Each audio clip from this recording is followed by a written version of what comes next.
Drama serial عشق تم سے ہوا کی آنے والی ایپیسوڈ ہونے والی ہے بہت ہی زیادہ انٹرسٹنگ۔ کیا گل اپنے بھائی نومی کو معاف کر دے گی اور کیا وہ احمر کے کہنے پر نوشی پر دوبارہ اعتبار کر لے گی؟ گل احمر سے کہتی ہے احمر مجھے نومی بھائی سے ملنے جانا ہے۔ احمر تھوڑا حیرت سے کہتا ہے گل ابھی تمہارا وہاں جانا ٹھیک نہیں ہے، وہ پہلے ہی اپنے سسرال والوں کے ساتھ ہے۔ گل جواب دیتی ہے نہیں احمر، میری بھابھی سے بات ہوئی تھی، وہ کہہ رہی تھی کہ نومی بھائی نے ایک فلیٹ لیا ہے، وہ وہاں رہ رہے ہیں۔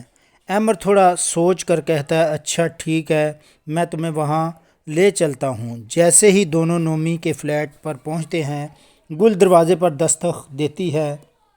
دروازہ ثریا کھولتی ہے، گل کو دیکھتے ہی اس کی آنکھوں میں آنسو آ جاتے ہیں۔ وہ دھیمی آواز میں کہتی ہے گل اندر آؤ، تمہارا بھائی اندر ہے۔ گل فلیٹ میں داخل ہوتی ہے تو ثریا اسے روک کر کہتی ہے گل مجھ سے اور میرے شوہر سے بہت سی غلطیاں ہوئی ہیں، ہو سکے تو نومی کو معاف کر دینا، وہ ٹوٹ چکا ہے، وہ بہت زیادہ پریشان اور بیمار ہے۔ گل جواب دیتی ہے بھابھی میں ماضی کی تمام باتوں کو بھول چکی ہوں، بس مجھے یہ بتائیں کہ نومی بھائی کہاں ہے؟ ثریا گل کو ایک کمرے کی طرف لے کر جاتی ہے۔ کمرے میں داخل ہوتے ہی گل اپنے بھائی کو دیکھ کر جھونک جاتی ہے اور وہ شخص جو کبھی اپنی ناک پر مکھی نہیں بیٹھنے دیتا تھا آج بے بس اور بیمار نظر آ رہا ہے۔ نومی گل کو دیکھتے ہی رونے لگتا ہے، وہ گل کے سامنے ہاتھ جوڑ کر معافی مانگتا ہے گل میں شرمندہ ہوں، میں نے تم پر اماں پر ظلم کیا، تم کو بے گھر کیا، بھوکا رکھا اور تم کو دوائیاں تک لینے کے پیسے نہ دیے، اور آج میں ایک ایک پیسے کے لیے ترس رہا ہوں۔ اگر تم مجھے معاف کر دو تو شاید اللہ بھی مجھے معاف کر دے۔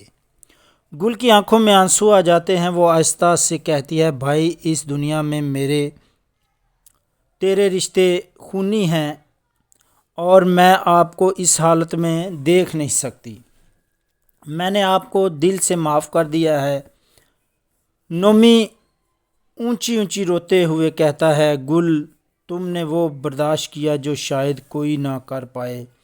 گل اسے تسلی دیتی ہے اور کہتی ہے بھائی اب ایسی مایوسی جیسی باتیں نہ کریں، میں آپ سے ملتی رہوں گی، آپ بالکل بھی اکیلے نہیں ہیں۔ جیسے ہی گل فلیٹ سے باہر آتی ہے احمر اسے روکتا ہے اور سنجیدگی سے کہتا ہے گل مجھے تم سے ایک بات کرنی ہے، نوشی نے اب خود کو مجھ سے الگ کر لیا ہے، وہ مجھ میں دلچسپی نہیں رکھتی اور نہ ہی شادی کرنا چاہتی ہے، میں چاہتا ہوں کہ تم بھی اسے دل سے نکال دو۔ گل فوراً جواب دیتی ہے نوشی تمہیں دھوکہ دے سکتی ہے لیکن مجھے نہیں، اگر وہ اتنا کر رہی ہے تو یقیناً اس کے پیچھے کوئی چال ہے جو ابھی ہمیں سمجھ نہیں آ رہی۔ دوسری طرف اچانک فاطمہ گل کے گھر آتی ہے، اس کی حالت بہت خراب ہے، وہ گل کے سامنے ہاتھ جوڑ کر کہتی ہے گل